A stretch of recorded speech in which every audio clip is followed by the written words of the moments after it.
रावण के दरबार में उपस्थित हुए। रावण ने जो हनुमान जी को देखा, यही बोला, बंदर तू कौन है? कई के बल बन घालिस खीसा, किसके बल पर ये बगीचा उजाड़ा?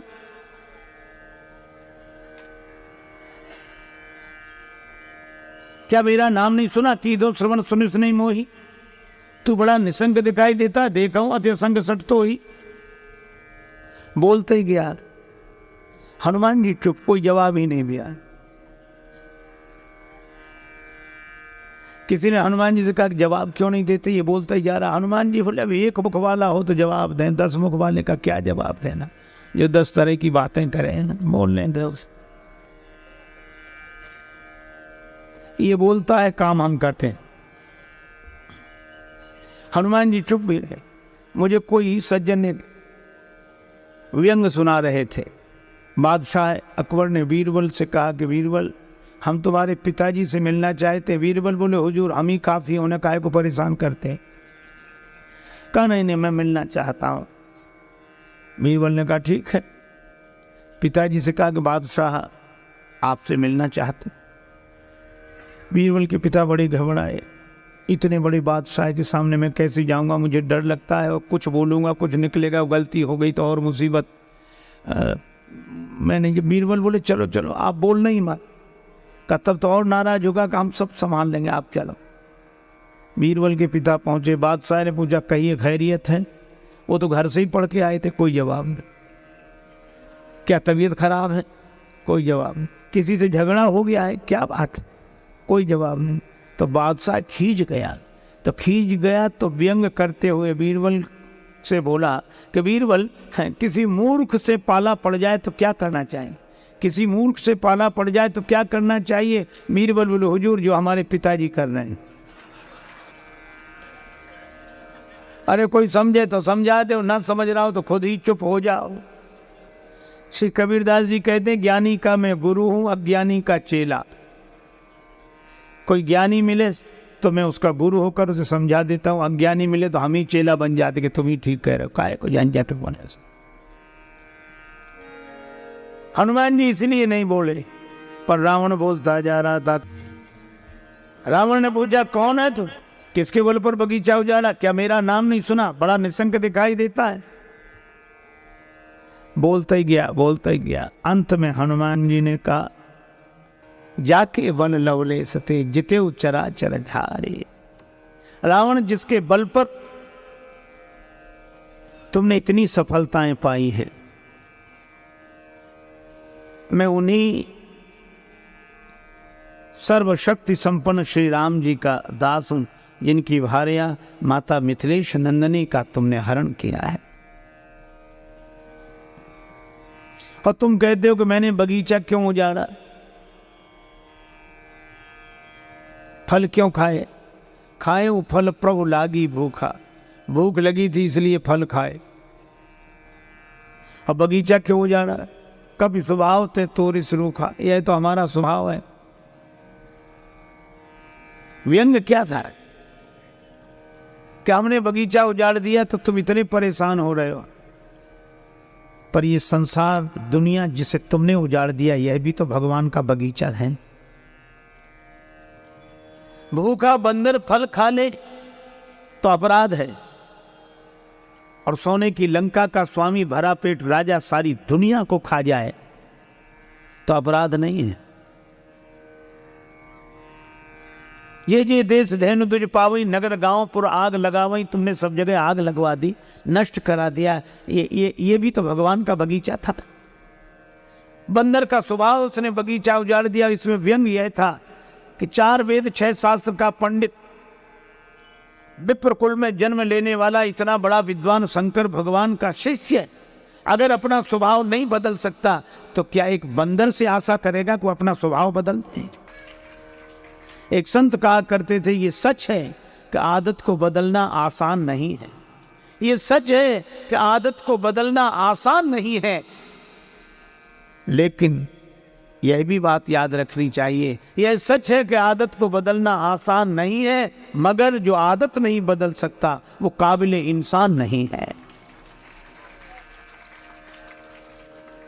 न रहो न निराश करो मन को, कुछ काम करो जग में रहकर कुछ नाम करो। यह जन्म हुआ किस अर्थ अहो, समझो जिससे यह व्यर्थ न हो। कुछ तो उपयुक्त करो तन को, न रहो न निराश करो मन को। इसलिए भाई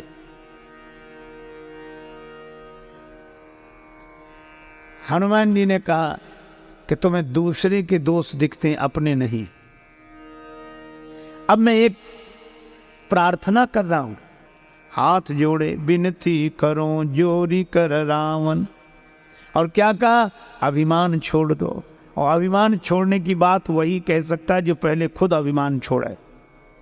हनुमान जी कहते हैं तुम्हारे हाथ जोड़ते हैं, विनती करो जोरी कर रावण। सुनो मान तज मोर सिखावन, अभिमान छोड़कर मेरी बात सुन लो। तुम अपने कुल का विचार करो, उत्तम कुल पुलस्त कर नाते। अरे भ्रम छोड़कर भगवान का भजन कर। राम जी के चरणों को हृदय में रख ले। अच्छा, ये कितनी सुंदर बात हनुमान जी ने कही। हनुमान जी ने कहा कि रावण तेरा दिमाग तो ठीक है, बौद्धिक क्षमता तो 10 गुनी है, 10 सिर है तेरे, पर दिल खराब है। अच्छा, यह समस्या बड़ी जटिल है। अगर आज भी देखो तो शिक्षा ने ऐसा कमाल किया है कि हमारी बौद्धिक प्रतिभाएं बढ़ गई हैं। हम बौद्धिक स्तर पर बहुत प्रतिभावान हो गए, इंटेलिजेंट हो गए। लेकिन समस्या यह है कि संतुलन बिगड़ गया है। बौद्धिक क्षमता तो 10 गुनी है रावण के पास, पर दिल खराब है। आज हमारा भी दिमाग तो ठीक है, दिल खराब है। समझते तो हम सही हैं। अच्छा, जब कोई बात सही समझ में आती तो सिर हिलता है कि नहीं? जब कोई कहते बात ठीक है तो ऐसे कहते हाँ ठीक, मतलब सिर स्वीकार कर रहा है कि बात ठीक है। पर बाहर से सिर स्वीकार करता है, भीतर बैठा है मन वो कहता तुम कितना ही सिर हिलाओ, मानना तो हमें है। समस्या असल में समझ की नहीं है। अच्छा, आज कौन ऐसा है जो समझता ना हो? अच्छा चलो, हमेशा से लोग समझते रहे हैं। अच्छा चलो आपको एक उदाहरण दो। हित अनित पशु पक्षी जाना, पशु पक्षी भी समझते हैं। आप किसी कुत्ते को रोटी डालो, चाहे पालतू हो चाहे फालतू, प्रयोग करके देखना। गांव में प्रायः यह दृश्य दिखाई देता है। जैसे ही आप कुत्ते को रोटी डालते हो तो कुत्ता ऐसी रोटी नहीं खाता, पहले रोटी की तरफ देखेगा, फिर रोटी देने वाले की तरफ देखेगा, फिर 2 पांव से खड़ा हो जाएगा, फिर बैठेगा, फिर पूंछ हिलाएगा। वो अपनी तरह से धन्यवाद देता है, पूंछ हिलाकर रोटी देने वाले कृतज्ञता के भाव से देखता है। फिर एक पांव पर रोटी रखेगा, दूसरे से दबाएगा, फिर तोड़कर खाएगा और रोटी जहां डालोगे वहीं खाएगा। अच्छा, वही कुत्ता वही रोटी अगर चुराए तो वहीं खाएगा जहां चुराई है उसने। कभी भी देख लेना, आप रोटी डालोगे तो वहीं खाएगा जहां आपने रोटी डाली है, और रोटी अगर चुराएगा तो दुम हिलाएगा नहीं, दुम दबाएगा, और 3 मकान बाद किसी गली में छिपकर खाएगा। क्योंकि कुत्ता भी जानता है कि ये ईमानदारी की रोटी है और ये बेईमानी की रोटी है। कुत्ता भी जानता है कि ये सही है ये गलत है। कुत्ता भी सही गलत जानता है। क्या हम सही गलत नहीं जानते? और अगर नहीं जानते तो समझाते क्यों हैं एक दूसरे को? समझते तो हम सही हैं। और सबसे बड़ी विडंबना यह है कि समझ हमारी जितनी सही होती चली जा रही है, जिंदगी उतनी ही गलत होती चली जा रही है। इसीलिए हमारे यहां 2 शब्द हैं। देखो, एक बात याद आ गई। भगवान श्री कृष्ण ने दुर्योधन से कहा कि पांडव संतोषी हैं, 5 गांव दे दो। दुर्योधन ने कहा सूची अग्रम नैव दास्यामि बिना युद्धेन केशव, सुई की नोक के बराबर जमीन भी बिना युद्ध के नहीं दूंगा। भगवान श्री कृष्ण ने कहा यह धर्म है। दुर्योधन बोला मैं कब कहता हूं कि यह धर्म है? मैं तो कह रहा हूं अधर्म है।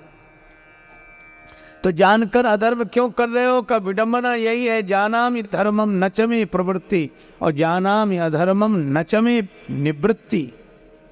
केनापि देवेन हृदय स्थितेन यथा नियुक्तोस्मि तथा करोमि। मैं जानता हूं कि धर्म क्या है, पर उसमें मेरी प्रवृत्ति नहीं है, और मैं जानता हूं कि अधर्म क्या है, उससे मेरी निवृत्ति नहीं है। कोई ऐसी जबरदस्त ताकत मन में बैठी हुई है, जैसा नियोजित करती है मैं वैसा करने के लिए विवश हो जाता हूं। अच्छा, दुर्योधन ने जो बात कही है वो हम सबके लिए प्रेरणादायी है। कौन नहीं जानता कि ये काम गलत है, फिर करता क्यों है? विवश है। किससे विवश है?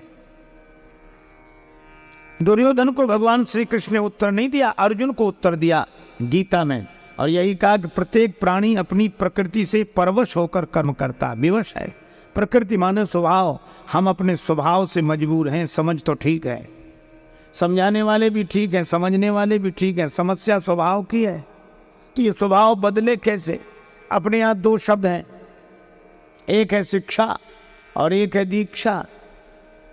एक है शिक्षा और एक है दीक्षा। शिक्षा चेतन मन पर काम करती है और दीक्षा अवचेतन मन पर काम करती है। शिक्षा बुद्धि को सुधारती है, लेकिन जो दीक्षा है वह मन को बदलती है, स्वभाव को बदलती है। हम लोग शिक्षा सीख गए, दीक्षा का पता नहीं।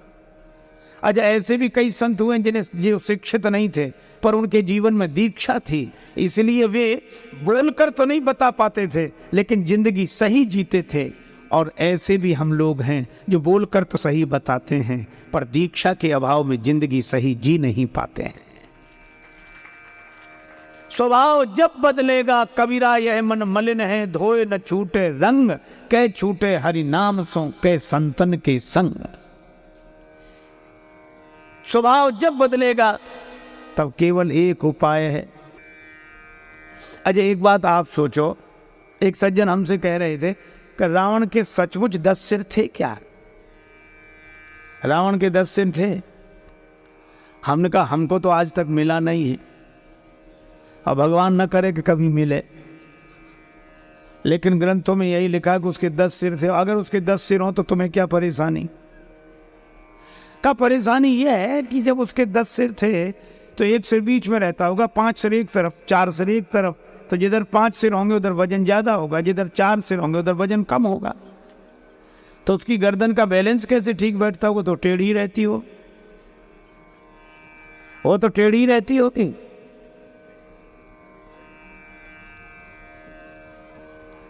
अच्छा चलो, गर्दन को जैसे तैसे वो टेढ़ी रखकर गुजर कर ले, लेकिन रात को जब सोता होगा तो करवट कैसे बदलता होगा?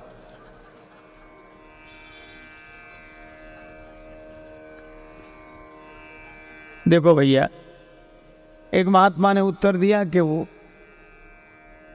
सीता माता का हरण करने गया तो एक सिर बना लिया था, ऐसे ही 10 सिर परेशान करते हुए एक सिर बना लेता होगा। पर तुलसीदास जी क्या कहना चाहे कि रावण को ज्ञान तो है, लेकिन उसका ज्ञान गया कहां? इधर 5 सिर, इधर 4 सिर और गर्दन टेढ़ी। इसका मतलब रावण का ज्ञान अपने जीवन में नहीं उतरा। रावण का ज्ञान इधर उधर वालों के लिए, इधर वालों के लिए, उधर वालों के लिए, अपने लिए नहीं। और जो इधर उधर वालों को ज्ञान देते रहते उनकी गर्दन अभिमान के कारण टेढ़ी ही रहती है, और वे करवट क्या बदलेंगे? न सुख से सोते हैं न दूसरे को सोने देते हैं।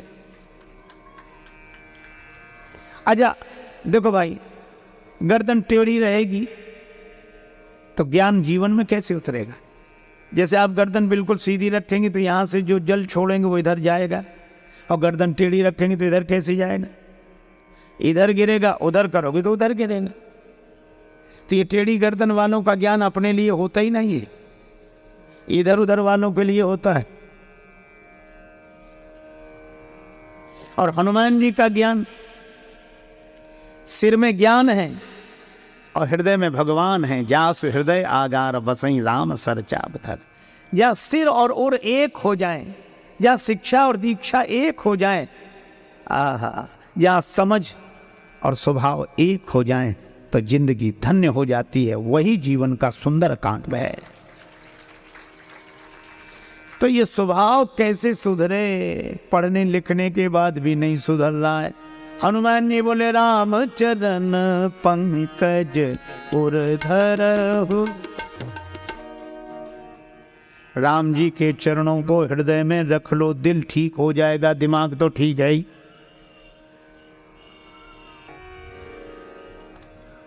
रावण बोला कि आज तक ये हमें किसी ने नहीं समझाया, तुम ही एक मिले हो, सब हमारी प्रशंसा करते रहे, अगर ये कमी थी तो दूसरों ने क्यों नहीं बताई किसी ने। हनुमान जी बोले रावण दो तरह के फोटोग्राफर होते हैं, एक कैमरे वाले है ना, हम लोग देख ही रहे, एक फोटो कैमरा खींचता है। अच्छा, कैमरे को आपके भीतर से कोई मतलब नहीं कि आप दुखी हैं कि हैरान हैं कि परेशान हैं, आपका मन खुश है कि, कैमरे को इससे कोई मतलब नहीं, तो बाहर आप जैसे हैं वैसे ही दिखा देगा बिल्कुल आप देखो। इसलिए कैमरा जिसकी तरफ मुड़ता है वही आदमी थोड़ा संभलने लगता है, ऐसे ऐसे होने लगा। और इस तरह होता है कि बगल वाले को पता भी न लगे, वो सोचता है कि फोटो ना बिगड़ जाए, भले ही वो देखने को ना मिले पर बिगड़े तो नहीं। अच्छा, आसान भी है, बाहर से ही तो थोड़ा ठीक करना अपने को, भीतर जो भी बना रहा है कोई दिक्कत नहीं। कैमरे को आपके भीतर की दुनिया से कोई लेना देना नहीं। इसीलिए आप देखो, जब विवाह शादी होती है, माता पिता अपनी बेटी को विदा कर रहे होते हैं, उनके हृदय का टुकड़ा विदा हो रहा है, बेचारों की आंखों में आंसू होते हैं, रोते हैं। उसी समय हमारे ये फोटो खींचने वाले भाई लोग कैमरा लगाते हैं और फिर कहते जरा इधर, और इतना ही नहीं कहते थोड़ा प्लीज थोड़ा मुस्कुराइए। वो बेचारे कहते कि तुम मुस्कुराने की कह रहे हो, बेटी विदा हो रही है, हमारा हृदय दुख से भरा है और तुम मुस्कुराने के लिए कहते हो। तो ये क्या कहते, हृदय को भरा नहीं तो दुख से, इसमें नहीं आएगा वो फोटो, आप तो ऊपर से मुस्कुराओ। तो कैमरे को आपके भीतर की स्थिति से कोई लेना देना नहीं, लेकिन एक दूसरे तरह का भी फोटो होता है। क्या गड़बड़ी हो, डॉक्टर को दिखाने गए कि यहाँ छाती में दर्द है, ऐसे डॉक्टर बोला थोड़ा गड़बड़ी लगती है, एक काम करो एक्सरे कराओ, तो एक्सरे भी फोटो खींचता है। लेकिन एक्सरे को आपकी बाहरी दुनिया से कोई मतलब नहीं कि आप कैसा कपड़ा पहने हो, कैसे हो, गोरे हो, काले हो, लंबे हो, इससे कोई, वो तो भीतर जहां खराबी उसका फोटो दिखाता है। तो हनुमान जी ने कहा रावण, अभी तक तुम्हें जितने तुम्हारी प्रशंसा करने वाले मिले वो कैमरे के फोटोग्राफर हैं, वे तुम्हारी बाहरी शानो शौकत देखकर प्रशंसा करते रहे, और लेकिन मैं वैद्य हूँ, सदगुरु वैद्य, और जय जय जय हनुमान गोसाई, कृपा करो गुरुदेव की नाई। और शंकर जी के अवतार तो हैं, और शंकर जी रावण के गुरु और गुरु वैद्य। हनुमान जी ने कहा मैं डॉक्टर की हैसियत से कह रहा हूँ कि कैमरे के फोटो तुम अपने भवन में सजा के रखो, प्रशंसा करने वालों ने जो जो तुम्हें चित्र दिखाए हों, लेकिन तुम्हारे भीतर गड़बड़ी है। तो मैं वैद्य की हैसियत से कहता हूँ कि अंदर की रिपोर्ट बता रही है कि भीतर गड़बड़ी है, औषधि खाओ। कौन सी? राम चरण पंकज और धरा हो, राम जी के चरणों को हृदय में रखो तो दिल भी ठीक हो जाएगा, दिमाग तो ठीक है ही। अच्छा, दिल दिमाग दोनों ठीक हो जाए तो जिंदगी में तुम राजा हो गए, लंका अचल राज तुम करोगे। कितनी बढ़िया बात कही। यद्यपि कही कपि अति हित बानी, बिहसा जगत विदित अभिमानी। हनुमान जी ने इतनी बढ़िया बात कही, हंसा। अब बंदर हमें समझाएंगे, हमको समझा रहे, हमको। कई लोग पता नहीं अपने हमको क्या समझते, जैसी गन हम सब, हम कितने मर गए हम करके। रावण बोला हमको,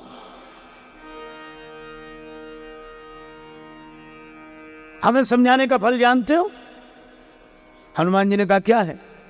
रावण बोला मृत्यु निकट आई, खल तो ही लागे सी अधम सिखावन मोहि। मुझे नहीं जानता, मृत्यु तेरे पास खड़ी, मुझे समझाना।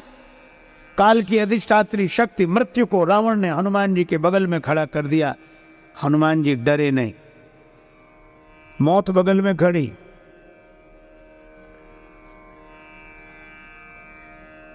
रावण बोला मौत तुम्हारे बगल में खड़ी है, डर नहीं रहे हो?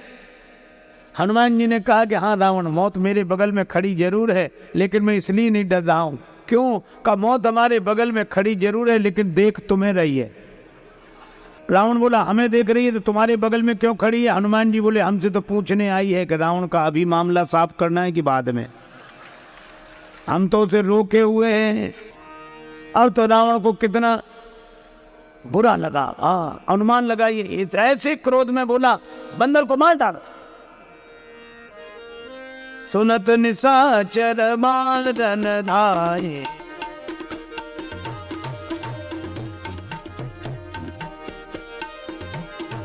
मारन धाये, सुनत निशाचर, सुनत निशाचर मारन, सुनत निशाचर मारन, सुनत निशाचर मारन धाये। रावण ने कहा बंदर को मार डालो, राक्षस मारने के लिए दौड़े। हनुमान जी डरे नहीं। जिसके रक्षक हैं श्री राम, उसे कोई मार नहीं सकता। प्रभु जगन्नाथ का भक्त जगत से हार नहीं सकता। राक्षस मारने के लिए दौड़े। हनुमान जी ने मन ही मन सोचा कि हमारे साथ हैं भगवान, तू अकेला ना ही प्यारे राम तेरे साथ में। रावण अगर राक्षसों को मारने के लिए भेज रहा है तो कोई बचाने वाला आएगा, और बचाने वाले आ गए। कौन? श्री विभीषण। विभीषण जी ने कहा और कोई सजा दे दो, ये नीति के विरुद्ध है, दूत का वध नहीं करना चाहिए। रावण बोला अंग भंग करी पठाइए बंदर, बंदर के अंग भंग कर दिए जाएं। हनुमान जी ने सोचा कि अंग भंग करने का आदेश रावण ने दिया है, लेकिन अंगों का नाम तो लिया नहीं, पता नहीं कौन से अंग भंग किए जाते हैं। और कहीं अंग भंग करते समय रावण को अपनी बहन शूर्पणखा की याद आ गई कि उसके नाक कान कटे थे, तो बंदर के भी नाक कान काटो। तो क्या हम नाक कटा कर जाएं? भगवान ने हमें यहाँ भेजा है, तो क्या राक्षसों के द्वारा नाक कटा कर जाएं? कितना सुंदर संकेत है सुंदर कांड का। हनुमान जी कहते हैं भगवान ने हमें भेजा है तो क्या राक्षसों के द्वारा नाक कटा कर जाएं? आप भी यही सोचेंगे, हम लोगों को भी दुनिया में भगवान ने भेजा है, तो क्या इन विकारों के द्वारा अपनी नाक कटा कर जाएं तो क्या भगवान को मुंह दिखाने लायक रहेंगे? तो हनुमान जी तो बड़े कौतुकी हैं।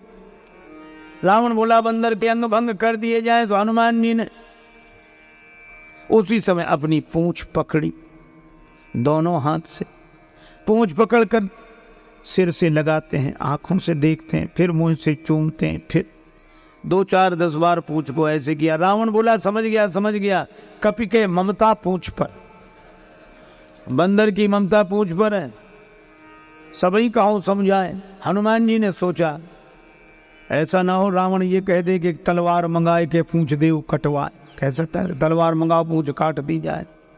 हनुमान जी ने सरस्वती माता से कहा इसकी बुद्धि बदल दो। माई भगवती शारदा,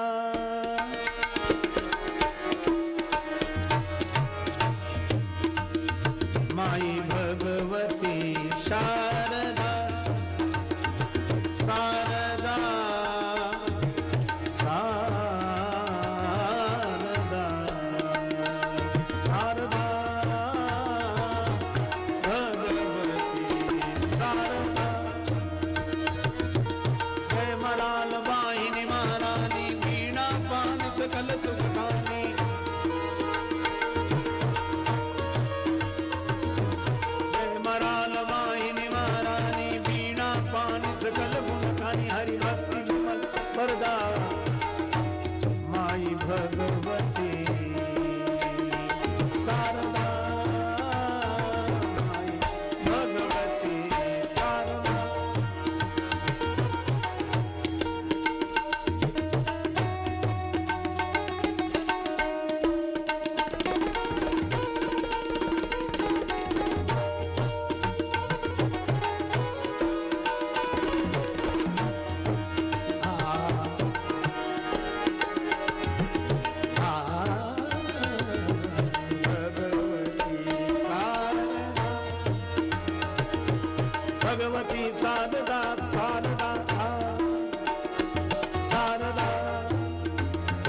प्रार्थना मानो हनुमान जी ने मन ही मन की। रावण बोला तेल में कपड़े डुबो, बंदर की पूंछ में लपेट कर आग लगा दो।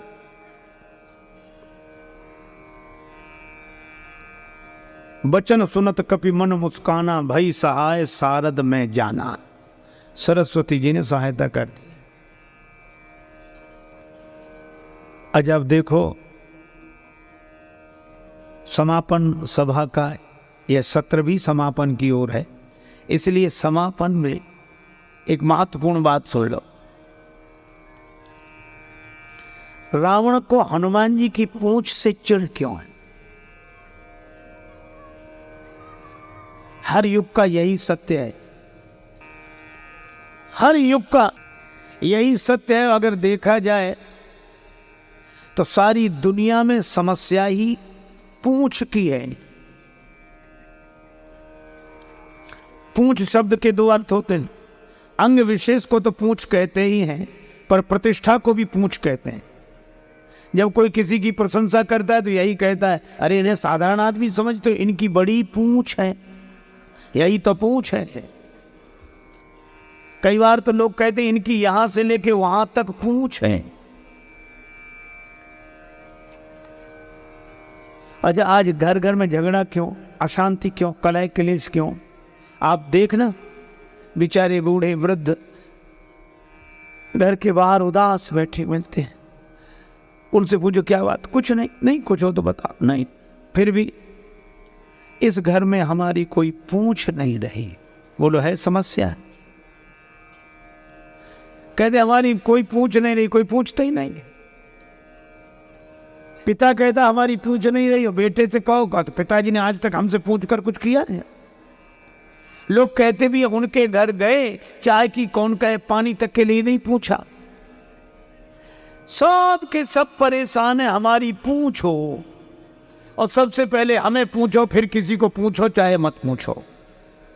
बोलो है झगड़ा पूंछ का कि नहीं? सब पूंछ के पीछे पड़े हैं, और हनुमान जी के पीछे पूंछ पड़ी है। जब पूंछ पीछे तो हनुमान जी को दिखती नहीं।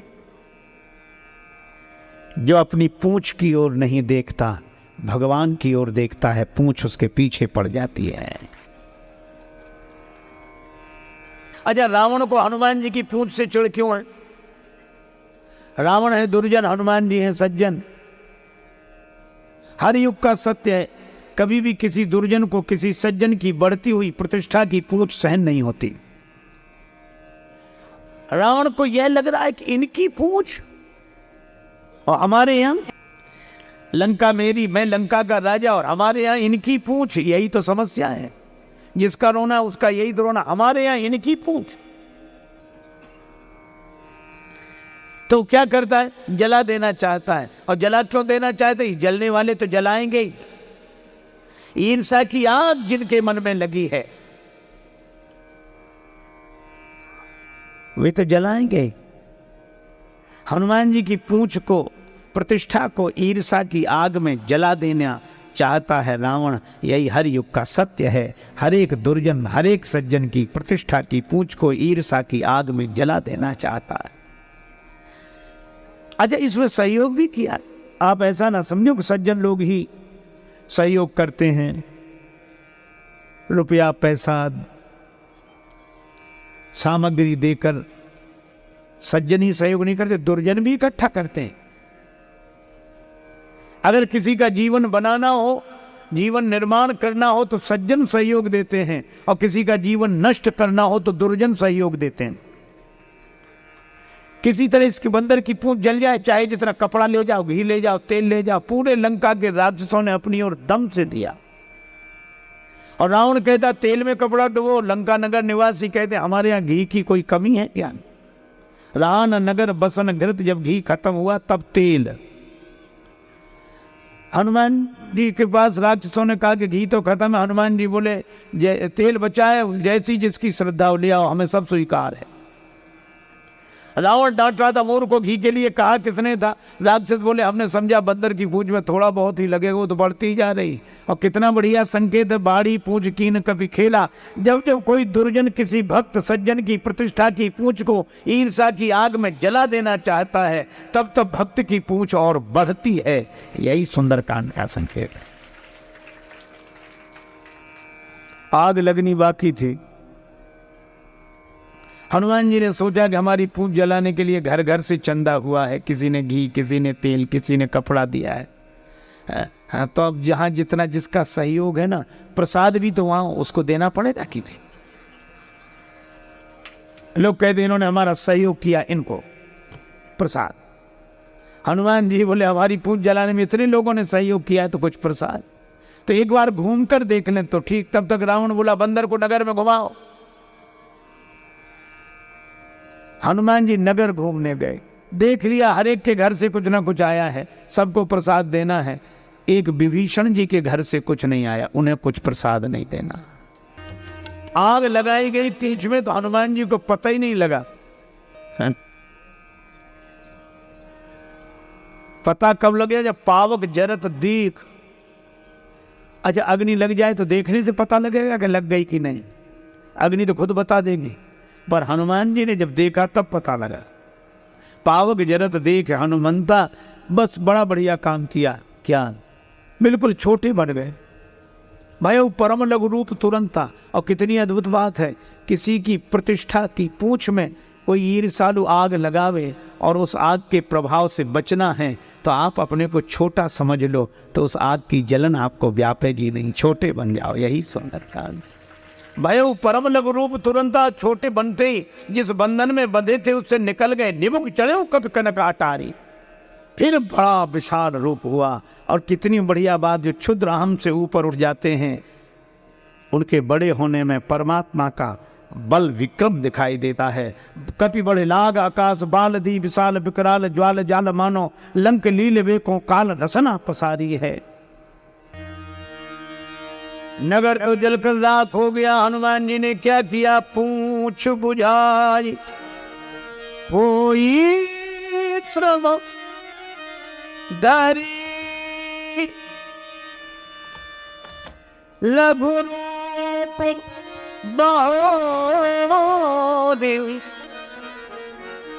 जनक सुता आगे, ठाड़ भये कर जो। श्री हनुमान जी महाराज जानकी माता के सामने छोटे बनकर पहुंच गए। इतना बड़ा काम करके आए, पर माता के आगे छोटे बनकर। जानकी माता ने कहा कि बेटा मुझे बड़ी चिंता हो रही थी, लंका जल गई पर तुम्हारी पूंछ का बाल भी नहीं जल। पूंछ जलने की कौन कहे? कौन सा जादू राजेश भरा, हंसी पूछती है मिथिलेश दुलारी। जानकी माता ने कहा लंका जलाने के बाद भी तुम्हारी पूंछ नहीं जली। बोले कपि ही राघव आगे हैं। हृदय में राम जी बैठे हैं और शारीरिक संरचना में हृदय आगे है और हृदय में बैठे हैं राम जी। बोले कपि ही राघव आगे, पीछे है पूंछ रहस्य है भारी। वानर को भला पूछता कौन, श्री राम के पीछे है पूंछ हमार। आगे हृदय में बैठे हैं राम जी, पीछे हमारी पूंछ है। अर्थ सीधा सा है कि राम जी के पीछे ही तो हमारी पूंछ है, नहीं तो कौन पूछता। और कितनी अद्भुत बात है, जो राम जी को हृदय में प्रतिष्ठित कर लेता है उसे पूंछ के पीछे नहीं पड़ना पड़ता, पूंछ उसके पीछे पड़ जाती।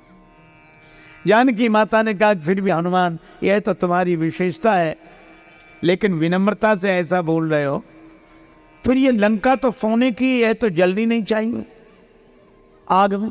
सोना कहीं आग में जलता है? हनुमान जी बोले साधारण आग लगी होती तो लंका न जलती। कौन सी आग लगी थी? पावक देहु लगा है, पावक जरत देखे हनुमंता। ये बार बार पावक क्यों कहा जा रहा है? हनुमान जी ने कहा इसलिए क्योंकि जो अपराध भगत कर करई, राम रोष पावक सो जरई। ये भगवान के क्रोध रूपी पावक में लंका जली है। जो निर्दोष और जो असहाय असमर्थों के घरों में आग लगवा दे। रावण ने यही किया। जे जे देश धैनु दुज पावई, नगर गांव पुर आग लगावई। जो ऐसा अत्याचार करता है उसका अपना घर भी सोने का भी क्यों ना हो तो भी बिना जले रह नहीं सकता। यह संकेत है। अजय का दूत बात, हनुमान जी महाराज ने कहा कि पावक ने लंका जलाई। आपका भगवान का क्रोध ही पावक है।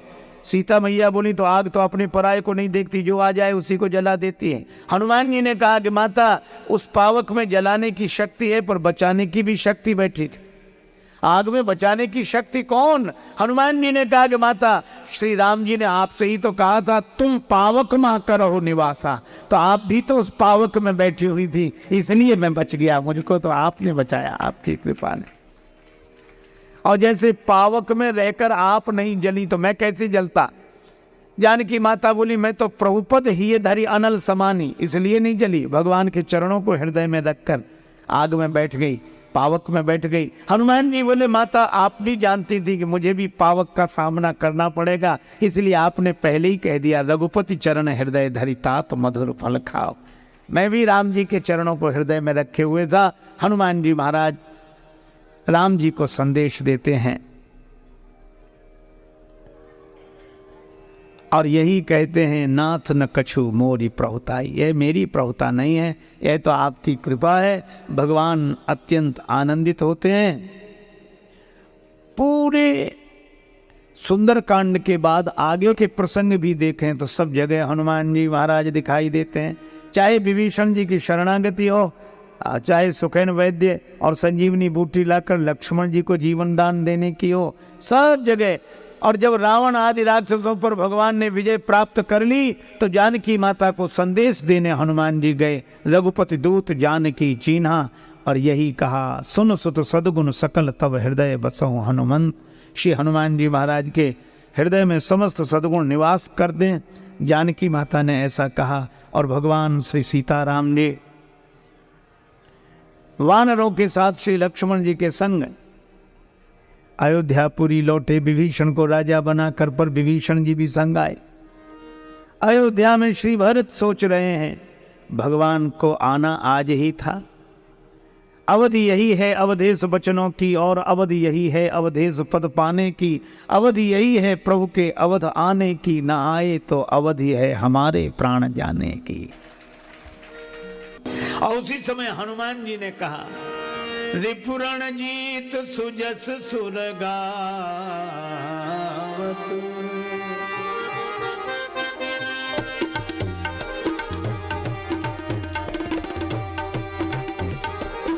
रिपुरण जीत सुजस सुरगावत। सीता सहित अनुज प्रभुआ। सीता सहित अनुज प्रभुआ। भरत जी ने यह संदेश सुना, हनुमान जी सुना रहे। को तुम तात कहाँ ते आए, मोहि परम प्रिय वचन सुनाए।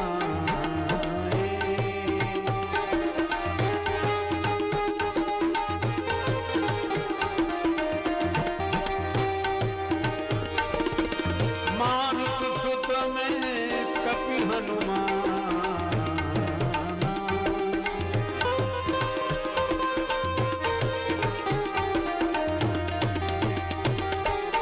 नाम मोर कृपाल धाना।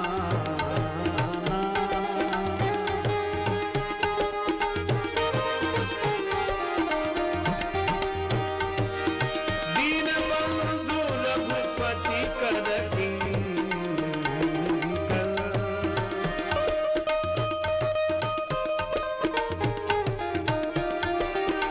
सुनत भरत भेंटे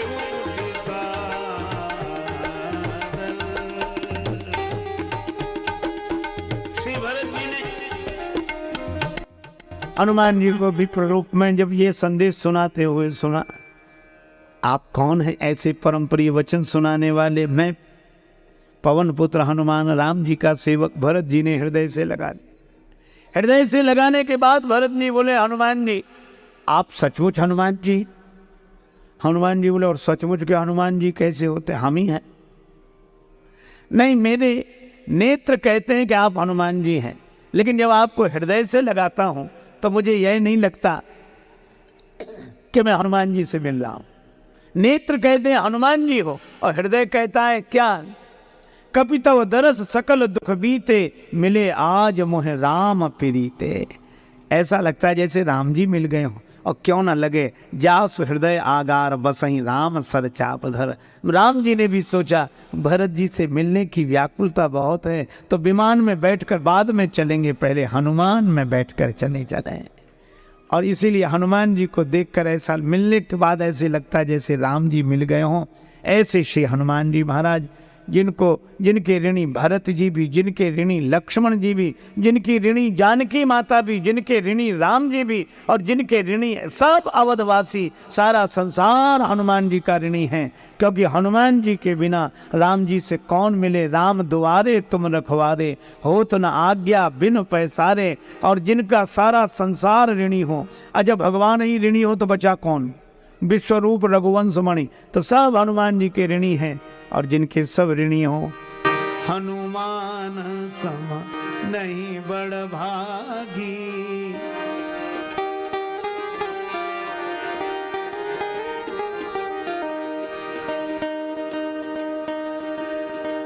नहीं को राम चरण अनुरागी।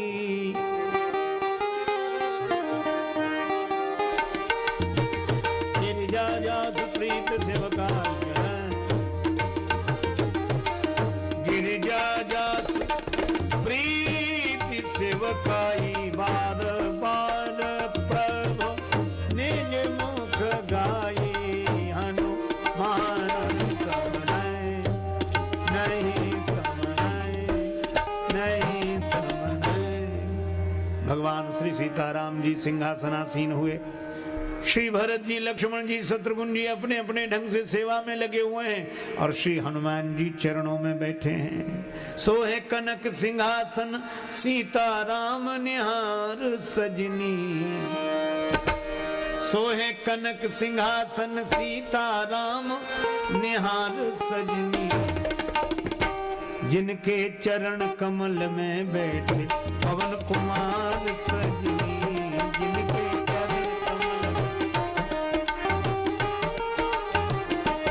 चापे चरण नयन बरसावे प्रेम रस धार सजनी। चापे चरण नयन बरसावे प्रेम रस धार सजनी। शिव जी दास भाव हित लिए स्वयं अवतार सजनी। शिव जी दास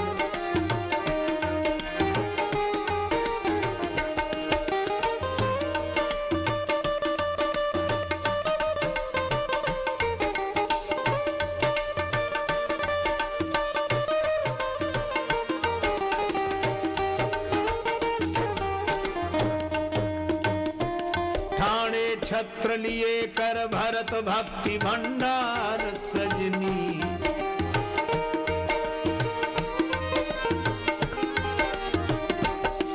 रिपुदमन डुलावे चमर होए बलिहार सजनी। लीने लखन लाल कर विजन करत है बयार सजनी।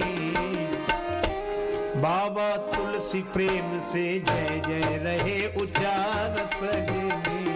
बाबा तुलसी प्रेम से जय जय रहे। विनती करत दीन राजेश बारंबार सजनी। विनती करत दीन राजेश बारंबार सजनी। हमरे हृदय कमल मह बस जुगल सरकार सजनी। हमरे हृदय कमल मह बस जुगल।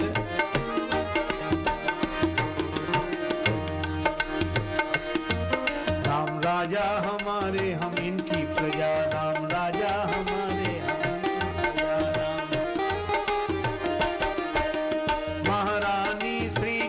नंदनी महारानी श्री जनक, जिनकी कृपा में मजा ही मजा, राम राजा हमारे इनकी प्रजा, राम राजा हमारे हम इनकी प्रजा।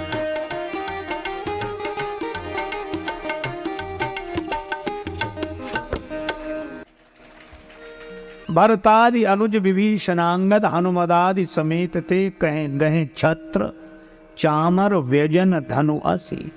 मानस के अनुसार भरत जी छत्र लिए खड़े हैं और लक्ष्मण जी चंवर और शत्रुघ्न जी व्यजन विजन बयान कर रहे हैं। ये मानस में भरतादि अनुज विभीषणांगद हनुमदादि समेत गए छत्र चामर व्यजन, ये तीनों भैया छत्र चामर और व्यजन। भरत जी लिए छत्र, लक्ष्मण जी चंवर और शत्रुघ्न जी विजन। अच्छा अब एक बात है, क्या कौन है बड़भागी में जो छत्र लिए खड़े हैं? वे किसी ने कहा कि धन्य है भरत भैया जो राम जी के सिर पर छत्र लिए खड़े, सिर का छत्र हाथ में लिए खड़े हैं, श्री भरत जी धन्य हैं। किसी ने कहा नहीं धन्य है लक्ष्मण जी जो चंवर डुला रहे हैं। कोई बोला कि नहीं धन्य है शत्रुघ्न जी जो विजन से बयार कर रहे हैं। लेकिन तीनों से पूछा कौन बड़भागी, भरत जी, लक्ष्मण जी कि शत्रुघ्न जी? तीनों बोले कि हमको तो व्यजन और चंवर और छत्र मिला है, पर हनुमान जी तो भगवान के दोनों चरण हाथ में पकड़े हुए हैं, इसलिए हनुमान सम नहीं बड़भागी, नहीं को राम चरण अनुरागी। गिरिजा जास प्रीति शिवकाई, बार बार प्रभु निज मुख गाई। सत्संग परिवार द्वारा आयोजित श्री हनुमंत कथा के इन दिनों में हम लोगों ने श्री हनुमत चरित्र चिंतन भगवान श्री सीताराम जी की अहेतु की कृपा से किया। इस सभा में ज्ञानी जन, गुणी जन, भक्त जन, श्रद्धालु जन सभी उपस्थित हुए। सबका अभिनंदन वंदन। आप सबका कल्याण हो, भगवान की कृपा से सबका मंगल हो। या सुनाम भव भेषज हरन घोर त्रयशूल, सो कृपालु मोहितो ही पर सदा रहै अनुकूल। इसी मंगलमयी भावना के साथ आप सबको बहुत बहुत साधुवाद देते हुए श्री राम दरबार का जो दृश्य श्री अवध में हम लोग देख रहे हैं, बस यही हमारी मन की अयोध्या में दरबार रहे और श्री सीताराम जी के चरणों में हनुमान जी महाराज और हनुमान जी के चरणों में हम लोग, ताकि हनुमान जी के माध्यम से हम भी भगवान श्री सीताराम जी के चरण भक्ति का प्रसाद प्राप्त कर सकें। यही भावना व्यक्त करते हुए अपनी शब्द सुमनांजलि भगवान श्री सीताराम जी के चरणों में अर्पित। आप सबका मंगल हो, यही प्रभु के चरणों में प्रार्थना।